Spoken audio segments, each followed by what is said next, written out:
ಹೇ hi, ಪ್ರತಿಯೊಬ್ಬರು weight ಮಾಡ್ತಾ ಇದ್ದೀರಾ ತುಂಬ ಕ್ಯೂರಿಯಾಸಿಟಿಯಿಂದ ಶ್ರೇಯಾ ಸೀಕ್ರೆಟಲ್ಲಿರುವಂಥ ಪ್ರಾಡಕ್ಟನ್ನು ಯಾವಾಗ ನಮ್ಮ ಕೈ ಸಿಗುತ್ತೆ ಅಂತ ತುಂಬ ಜನ ಕಾಯ್ತಾ ಇದ್ದೀರಾ. ಸಾರಿ, ಎಲ್ರಿಗೂ ಯಾಕೆ ಸಾರಿ ಕೇಳ್ತಾ ಇದ್ದೀನಿ ಅಂದರೆ ನಮ್ಮ ಶ್ರೇಯಾ ಸೀಕ್ರೆಟಲ್ಲಿ ಶಾಂಪೂ ಬಾಟಲ್ಸ್ ಬಂದು ಸ್ವಲ್ಪ ಲೇಟಾಗಿ ಬಂದಿರೋದ್ರಿಂದ ಎಲ್ರಿಗೂ ಕಳಿಸ್ಕೊಡ್ಲಿಕ್ಕೆ ಆಗಲಿಲ್ಲ, ಲೇಟ್ ಆಯಿತು. ಸೊ ಅದರ ಜೊತೆಗೆ ಯಾರೆಲ್ಲ ನಮ್ಮ ಒಂದು ಹಳೆ ಕ್ಲೈಂಟ್ಸ್ ಇದ್ರೆ ಲಾಸ್ಟ್ 2-3 ಮಂತ್ಸಿಂದ ಯಾರೆಲ್ಲ ಬೈ ಮಾಡ್ತಿದ್ರಿ ಅವರೆಲ್ಲ ಬಂದು ಇವಾಗ ಏನು ಮಾಡ್ತಿದ್ದಾರೆ ಅಂದರೆ ಹಾಫ್ ಲೀಟರ್ ಶಾಂಪೂ ಮತ್ತು ಹಾಫ್ ಲೀಟರ್ ಆಯಿಲ್ಗೆ ಶಿಫ್ಟ್ ಆಗಿದ್ದಾರೆ. ಆ್ಯಂಡ್ ತುಂಬ ಜನ ಕುಂಕುಮದಿತ್ತು ಎಲ್ಲ ತೊಗೊಳ್ತಿದ್ದಾರೆ.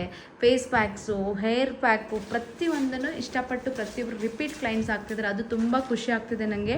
ಆಲ್ಮೋಸ್ಟ್ ಇವಾಗ ನಾನು ಏನು ಪ್ಯಾಕಿಂಗ್ ಮಾಡ್ತಾ ಇದ್ದೀವಿ ನಾವು ಇವತ್ತು ಪ್ರಾಡಕ್ಟು ಆಲ್ಮೋಸ್ಟ್ 30+ ಕೊರಿಯರ್ನ ನಾಳೆ ಡಿಸ್ಪ್ಯಾಚ್ ಮಾಡ್ತಾ ಇದ್ವಿ. ಇದು ಲಾಸ್ಟ್ 1 ವೀಕಲ್ಲಿ ನನಗೆ 4 to 5 ಡೇಸಲ್ಲಿ ಬುಕ್ಕಿಂಗ್ ಆಗಿರೋದು. ಬಿಕಾಸ್ ಎವ್ರಿ ಮಂಡೇ ನಾನು ಪ್ರಾಡಕ್ಟ್ನ ಡಿಸ್ಪ್ಯಾಚ್ ಮಾಡ್ತೀನಿ. ದೆನ್ ಬಂದು ನಾವು ನಿಮಗೆ ಪ್ರಾಡಕ್ಟ್ ರೀಚ್ ಆಗಲಿಕ್ಕೆ 4 to 5 ಡೇಸ್ ಆಗುತ್ತೆ. ಯಾರೂ ತುಂಬ ಹರಿಬರಿ ಮಾಡಬೇಡಿ ಮೇಡಮ್ ಪ್ರಾಡಕ್ಟ್ ಬಂದಿಲ್ಲ ಅಂತ ಹೇಳಿ. 4 to 5 ಡೇಸ್ ಅಂತೂ ಮ್ಯಾಕ್ಸಿಮಮ್ ತೊಗೊಳ್ತಾರೆ ಕೊರಿಯರ್ ಅವರು. ಆ್ಯಂಡ್ ಯೂಶ್ವಲಿ ಪ್ರಾಡಕ್ಟ್ ನಾವು ಹೇಗೆ ಡಿಸ್ಪ್ಯಾಚ್ ಮಾಡ್ತೀವಿ ಅಂತಂದರೆ ಮಂಡೇ ಡಿಸ್ಪ್ಯಾಚ್ ಮಾಡಿದ್ರೆ ಪ್ರಾಡಕ್ಟನ್ನು ಇಲ್ಲಿಂದ, ಸೊ ಅಗೇನ್ ನಾವು ನೆಕ್ಸ್ಟ್ ಫ್ರೈಡೇನೇ ಪ್ರಾಡಕ್ಟನ್ನು ಕಳಿಸ್ಕೊಡೋದು.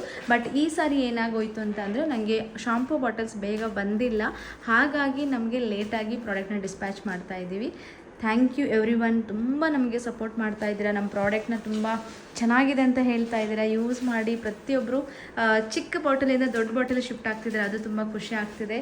Thank you so much. Bye.